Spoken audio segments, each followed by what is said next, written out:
Welcome back جی ناظرین، میں پادری متی کرامت ایک بار پھر آپ سب کے درمیان موجود ہوں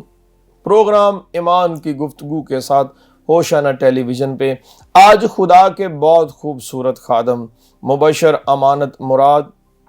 ہمارے درمیان موجود ہیں، جن کی زندگی کے اندر خدا نے بہت عجیب کام کیے ہیں، بڑے بڑے کام کیے ہیں، اور ان کی زندگی کا لمحہ فکریہ یہ تھا کہ لوگ کہتے تھے کہ اب یہ جو شخص ہے یہ گلیوں میں گرا ہوا پڑا ہوا ملے گا، کیونکہ یہ منشیات کا عادی ہے، یہ ڈرگز لیتا ہے، یہ پرسیکیوشن کرتا ہے، تو اس سے نفرت کرتے تھے۔ مگر آئیں ان کی زندگی کی بابت اور جانتے ہیں پھر کس طرح انہوں نے اپنی زندگی کو تبدیل کیا اور خدا کی طرف رجوع لے کر آئے۔ جی ویلکم اگین مبشر صاحب، خداوند آپ کو برکت دے۔ میں چاہتا ہوں بتائیں کہ جب آپ منشیات کے عادی ہو چکے تھے اور ڈے بائی ڈے تو نہیں کہہ سکتے، ہر وقت آپ لیتے تھے اور پھر پرسیکیوشن بھی کرتے تھے، تو بتائیں اس وقت آپ کے کیا حالات تھے، گھر میں کیا حالات تھے، عزیز و کارم میں کیا تھے، لوگ کس طرح سے آپ کو دیکھتے تھے؟ فرسٹ میں تو پہلے 3-4 سال تو گھر والوں کو پتہ ہی نہیں چلا۔ بینک اکاؤنٹ کم ہوتا گیا، بینک میں جو پڑا ہوا تھا سارا میرے، اصل میں وہ سارا پارلر کا اور وہ میرا بھی سارا اکاؤنٹ جو میرے پاس ہی تھا، تو وہ اکاؤنٹ جب کم ہوتا گیا تو پھر 4 سال کے بعد میری وائف کو پتہ چلا تھوڑا سا کہ اکاؤنٹ میں کچھ پیسے کم ہیں، تو اس نے چیک کروایا تو وہ کافی ساری اماؤنٹ جو ہے وہ نکل رہی تھی، کیونکہ دن بدن کام بڑھتا جا رہا تھا۔ اور اس کے بعد جب پتہ چلا تو انہوں نے اکاؤنٹ سیل کروائے، 2 اکاؤنٹ تھے میرے، دونوں سیل کروا دیے اور سارا پیسہ جو ہے وہ اپنے اکاؤنٹ میں ٹرانسفر کروایا، باقی جو بچا تھا۔ تو اس کے ساتھ ساتھ وہ چلتا رہا میرا کام۔ پھر اس کے بعد بھی کافی ساری پرابلم آئیں، کیونکہ میں سمجھتا ہوں کہ یہ ایسی چیز ہے سر، یہ مائنڈ کو ہمارے کو جو ہے نا وہ معاف کر دیتی ہے، جیسے بند کر دیتا ہے نشہ، جو ہے کوئی بھی نشہ ہے بند کر دیتا ہے، سوچنے سمجھنے کی طاقت ہی نہیں رہتی انسان کے اندر۔ پھر یہی ہوتا ہے کہ بس صبح اٹھے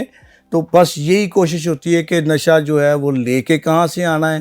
کرنا کہاں پہ بیٹھ کے ہے، اس طرح کی سوچیں بندے کے اندر ڈیولپ ہو جاتی ہیں، اور پھر باقی چیزیں نہ گھر کی، نہ بیوی کی، نہ بچوں کی، نہ بھائی بہن کی، کسی کی عزت کا کوئی خیال نہیں رہتا، صرف بندے کے ذہن میں ہر وقت وہی چیز جو ہے نا وہ پنپتی رہتی ہے کہ کہاں جائیں، کیسے کریں، کیا کریں، کہاں سے لائیں، یہ ساری چیزیں ہوتی ہیں۔ تو مجھے بتائیں تو پھر جو آپ کے آس پاس کے عزیز تھے، دوست تھے، ان کا رویہ آپ کے ساتھ کیسا تھا؟ جی یہ بڑی زبردست بات آپ نے کی سر۔ ان کا رویہ جب ان کو پتہ چلا تو انہوں نے مجھے فارغ کرا دیا، وہ مجھے بلاتے بھی نہیں تھے، میرے ساتھ بات بھی نہیں کرتے تھے، اور اس میں حقیقت بھی ہے سر، ہوتا بھی یہی ہے، کیونکہ جو ڈرگز ایڈکشن آدمی شخص ہوتا ہے نا، انسان جو ہوتا ہے، اس کو کسی کی فکر ہی نہیں ہوتی، بار بار لوگ اس کو کہتے ہیں، بہن بھائی کہتے ہیں، رشتہ دار کہتے ہیں، مگر وہ کسی کی مانتا نہیں، کیونکہ اس وقت وہ پورے طور پر نا وہ ڈرگز کے جو چنگل میں ہوتا ہے، وہ پورے طور پہ اس کا مائنڈ جو ہے نا، میں نے آپ کو پہلے بتایا کہ یہ سوچنے کی طاقت جو ہے نا وہ ختم کر دیتی ہے، پاور ہی نہیں انسان میں رہتی کہ وہ کوئی ڈیسیژن لے سکے، کیونکہ اس کو پتہ ہی نہیں چلتا کہ میں کیا کر رہا ہوں۔ تو بھائی بہن رشتہ دار کوئی بھی میرے ساتھ نہیں تھا، مگر ان حالات میں ایک شخص تھا جس نے صبر کا دامن نہیں چھوڑا، وہ میری وائف، اس نے بہت برداشت کیا مجھے۔ اور بتائیں کہ کسی دن کبھی ایسا ہوا کہ آپ نے کوئی گھر کی چیز بھیج کے نشہ لے کے آئے ہو؟ جی سر بالکل ہوا سر، میرے اکاؤنٹ میں تقریباً 16 لاکھ تو جو تھے وہ پڑے ہوئے تھے اکاؤنٹ میں، پھر 8 لاکھ جو وہ کمیٹی میرے ساتھ بھائیوں نے ڈالی ہوئی تھی محلے میں ہی، وہ بھی میں کھا گیا۔ اس کے بعد 6 لاکھ روپیہ اور گھر سے میں نے نکال کے کھایا، تقریباً 30 لاکھ کے قریب جو ہے نا اماؤنٹ بن جاتی ہے یہ میں نے۔ اور یہ نشے کی عادت میں آپ نے چوری جو ہے وہ پیسے بیگم سے پوچھنے کے بغیر وہ نشہ استعمال کرنے کے لیے پیسے استعمال کیے۔ تو مجھے بتائیں کہ جب آپ اتنے عادی ہو چکے تھے نشے کے اور لوگوں کا اب کیا مائنڈ تھا کہ اب امانت کی اگلی زندگی کیا ہے؟ کیا آپ کی بابت کہتے تھے؟ سر میرے دوست جو تھے نا وہ تو یہی کہتے تھے کہ اب یہ مختلف جگہ پہ روڑیوں سے کاغذ جو ہے نا وہ اٹھائے گا، ان کے وہ جو کرتے ہیں وہ سارے پروسیس کے بعد نشئی جو ہے نا وہ وہیں پہ ہوتا ہے، اور لگ بھی یہی رہا تھا اور سمجھ بھی آ رہا تھا، سب کو یہی پتہ چل رہا کہ جس سٹیج پہ میں کھڑا ہوں اس کے بعد اگلا سٹیپ جو ہے وہ وہی تھا اس کے بعد۔ تو مجھے بتائیں کہ پھر تبدیلی کب، کیسے، کس کے ذریعے شروع ہوئی؟ سر میں نے آپ کو پہلے بتایا کہ سب نے مجھے چھوڑ دیا، میرے بہن بھائی، چھوڑنا بنتا بھی تھا ان کا کیونکہ بات ہی نہیں مانتا تھا جب کسی کی، دوستوں نے بھی چھوڑ دیا، بڑی دفعہ دوستوں نے صلاحیں دی، مشورے کیے، پاسٹر انور میر صاحب نے میرا ساتھ بہت دیا، جب میں بالکل فارغ ہو چکا تھا پھر بھی پاسٹر صاحب میرے ساتھ پاس آتے رہے، میرے ساتھ بیٹھ کر دعا کرتے رہے، بڑا انہوں نے کہ ان کی وائف نے بھی پریئر میں جو وہ پریئر چرچ میں کرتے تھے اس کے ساتھ مجھے بڑا انہوں نے نا انکرج کیا، مگر ہوا کیا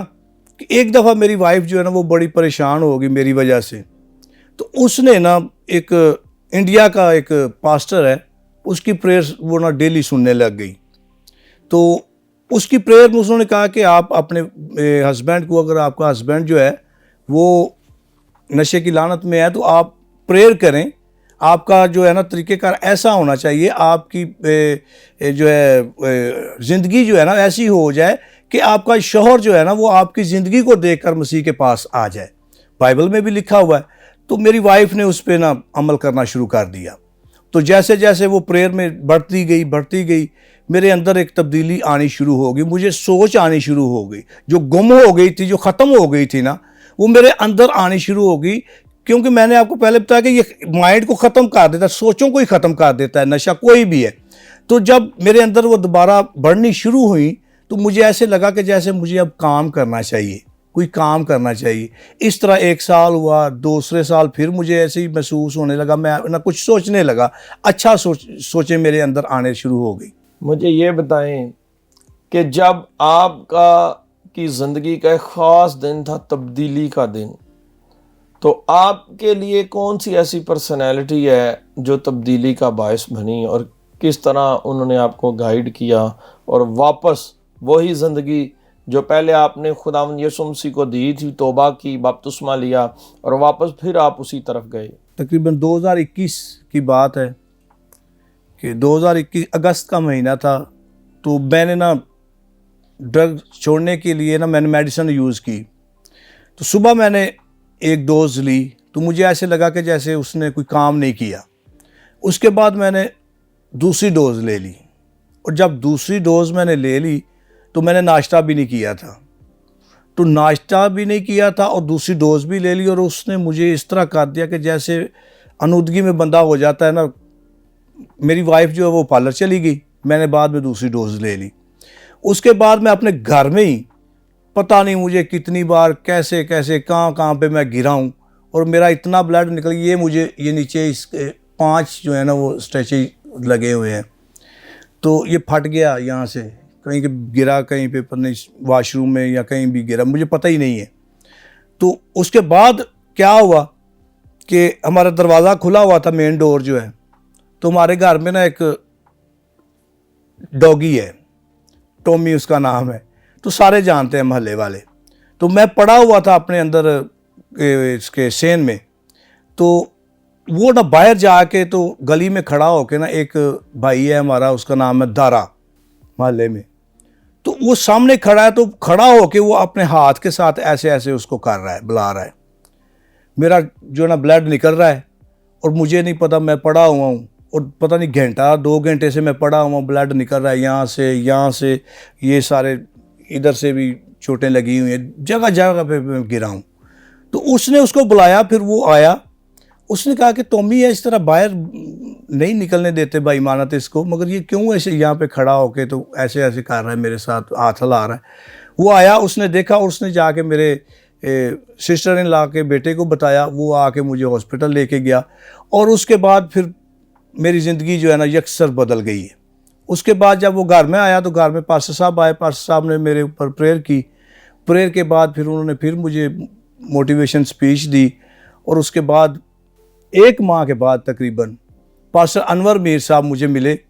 اور انہوں نے مجھے کچھ نہیں بتایا. انہوں نے کہا آؤ یار چلنا ہے ذرا ادھر گرجا کالونی پاسٹر متی صاحب کے چرچ جانا ہے ذرا. تو میں نے کہا چلو چلتے ہیں. میں نے چینج بھی نہیں کیا، شرٹ پہنی ہوئی تھی اور ویسے ہی چلا گیا میں. تو وہاں پہ گیا تو وہاں پہ پاسٹر انور میر نے مجھے کہا کہ یار ایک کام میں نے تجھے بتایا نہیں ہے مگر کرنا ہے، اور یہی اب راستہ ہے ایک، اور کچھ نہیں. اور واقعی مجھے پتہ ہی نہیں چلا پاسٹر صاحب، انہوں نے مجھے کہا اور میں نے اسے ایکسیپٹ کر لیا ہے. مجھے پتہ ہی نہیں چلا کہ میں آگے کیا کروں گا کیا نہیں کروں گا. پھر تقریباً اس کے بعد 3 ماہ تک، جب بائبل کالج میں چلا گیا ہوں، 3 ماہ تک مجھے پتہ ہی نہیں تھا کہ میری کالنگ کیا ہے. میں دعا کرتا رہا، پریئر کرتا رہا خدا سے کہ خدا مجھے، ابلیس بھی میرے ساتھ ساتھ تھا نا. اس نے کہا کہ یار تو کیا کرے گا، تجھے تو کلام سنانا نہیں آتا، تجھے تو دعا کرنی نہیں آتی، تو کرے گا کیا. ابلیس نے میرے ساتھ 3-4 ماہ تک میرے ساتھ اسی طرح باتیں کرتا رہا. اور اس کے بعد جب پاسٹر جاز صاحب ہیں ہمارے، انہوں نے کہا کہ آپ ایسا کریں، اس کے ساتھ میری ڈسکس ہوئی، انہوں نے کہا کہ آپ ایسا کریں کہ اپنی پریئر جو ہے نا اس کو تھوڑا سا بڑھا دیں. میں نے کہا، انہوں نے کہا کتنی پریئر کرتے ہیں؟ میں نے کہا 10 منٹ 15 منٹ. انہوں نے کہا یہ کوئی پریئر نہیں ہے، آپ اپنی پریئر ٹائمنگ جو ہے نا بڑھا دیں، خدا کے ساتھ رفاقت کو بڑھائیں، خدا آپ کو جواب دے گا. یقیناً بردر جی، جب ہم خدا کی طرف بڑھتے ہیں تو خدا بھی ہماری طرف بڑھتا ہے، اور خدا کبھی ہمیں اکیلا نہیں چھوڑتا. آپ نے خدا کو چھوڑا، منشیات کے عادی ہوئے اور منشیات میں چلے گئے، ریگولر منشیات نوشی کرتے تھے، مگر خدا پھر بھی آپ سے پیار کرتا تھا. اور جب آپ نے اپنی زندگی کو بدلا تو خدا نے آپ کو اس مقام پر کھڑا کیا کہ جو لوگ آپ کو باتیں کرتے تھے، تنقید کرتے تھے، نفرت کرتے تھے، آج وہ آپ کی عزت کرتے ہیں. ناظرین، یہ زندگی خدا کی طرف سے ایک بہت خوبصورت تحفہ ہے ہم سب کے لیے، خصوصاً نوجوان بھائیوں کے لیے.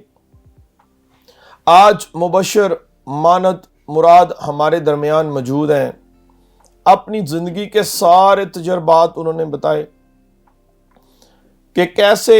انہوں نے خداوند یسوع مسیح کو قبول کیا، توبہ کی، بپتسمہ لیا، اور بپتسمہ لینے کے بعد وہ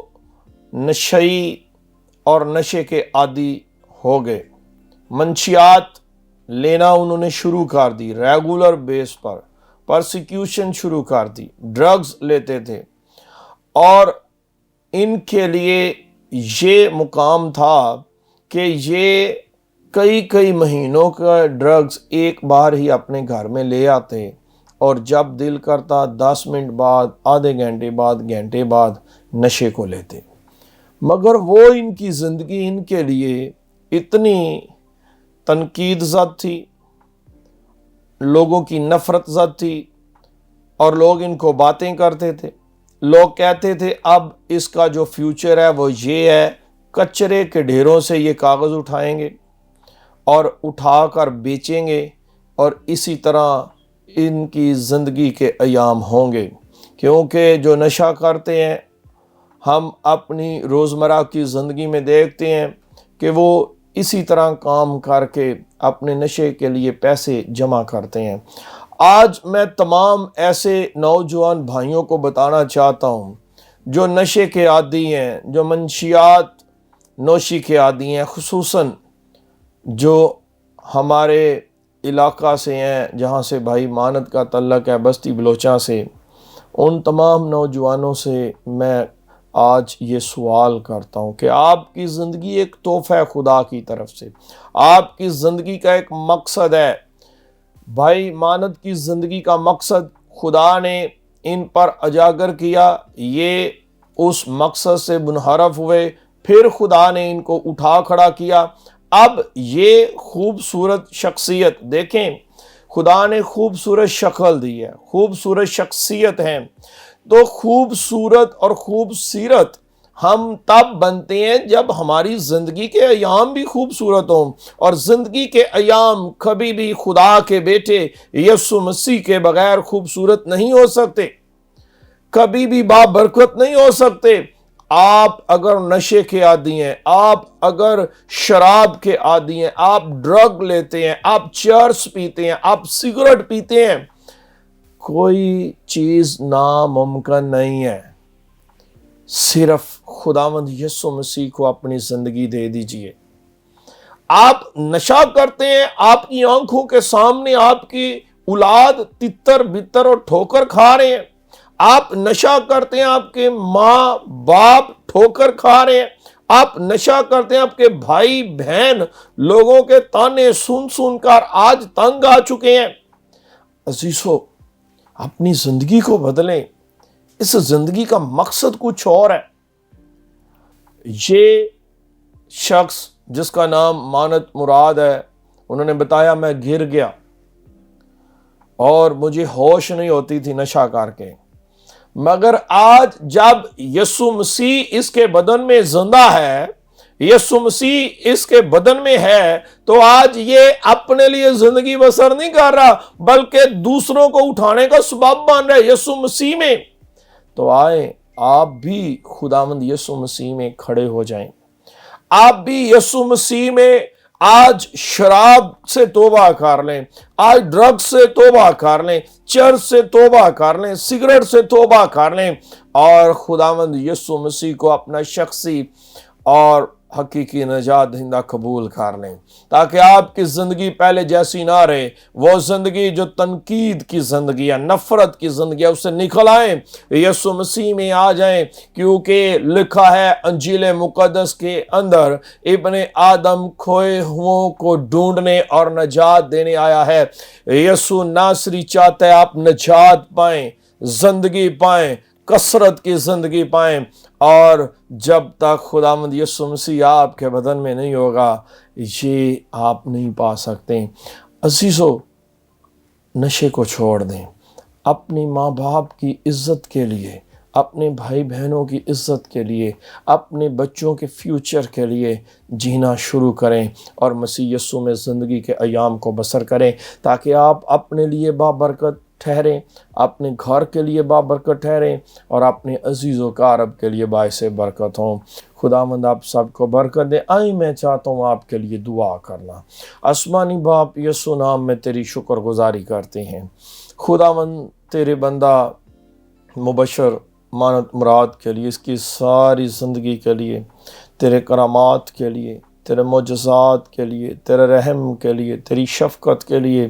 باپ دعا کرتا ہوں۔ ہوشانہ ٹیلی ویژن کی ساری ٹیم کے لیے تیری برکت چاہتا ہوں۔ ڈائریکٹر ڈیوڈ ڈین کے لیے، ان کے والد والدہ کے لیے تیری برکت مانگتا ہوں۔ اے باپ، ملک پاکستان کی امن سلامتی کے لیے تیری برکت چاہتا ہوں۔ قانون نافذ کرنے والے اداروں پر تیری برکت چاہتا ہوں۔ پاک افواج پر تیری برکت مانگتا ہوں۔ عدلیہ پاکستان پر تیری برکت مانگتا ہوں۔ خداوند جتنے بھائی بہن ہمیں دیکھ رہے ہیں، نام بنام سب کو برکت دینا۔ اے باپ، جتنوں نے دعا کے لیے درخواست بھیجی ہے، خداوند تو سبوں کو جانتا ہے، سبوں کو پہچانتا ہے، سب کے دل کی آرزو سے واقف ہے۔ اپنے چہرے کو جلوہ گر فرما کر اپنے دائنے ہاتھ کو بڑھانا، اپنے بیٹے یسوع مسیح کے وسیلہ سے خداوند ان کی زندگیوں پر اپنے جلال کو ظاہر کر، معجزات کو جاری فرما، شفا کو جاری فرما اور ان کو برکت دے۔ خداوند خصوصاً نوجوانوں کے لیے دعا کرتا ہوں جو منشیات کے عادی ہیں، خداوند جن کی زندگیاں تو اس سے دور ہیں۔ اے باپ، جتنے ایسے نوجوان آج میری آواز کو سن رہے ہیں، خداوند سر سے پاؤں تک ان کو یسوع مسیح کے نام سے چھو لے، ان کے سخت دلی کو اپنے بیٹے یسوع مسیح کے وسیلہ سے نرم اور ملائم کر۔ خداوند ان کے جو مائنڈ معاف ہو چکے ہیں یسوع کے نام میں تبدیل کر، تاکہ یہ اپنی زندگی کو تبدیل کر سکے۔ خداوند یسوع مسیح کو حقیقی نجات دہندہ تسلیم کریں، توبہ کریں، بپتسمہ لیں اور خداوند اس زمین پر باعث برکت ٹھہر جائیں، یسوع مسیح کے وسیلہ سے، آمین۔ ناظرین، ہمارے پروگرام کا وقت ختم ہوا جاتا ہے۔ اس سے پیشتر کہ میں آپ سب سے اجازت چاہوں، میری آپ سب سے گزارش ہے، اگر آپ یوٹیوب کو استعمال کرتے ہیں تو ابھی یوٹیوب پہ لکھیں ہوشانہ ٹی وی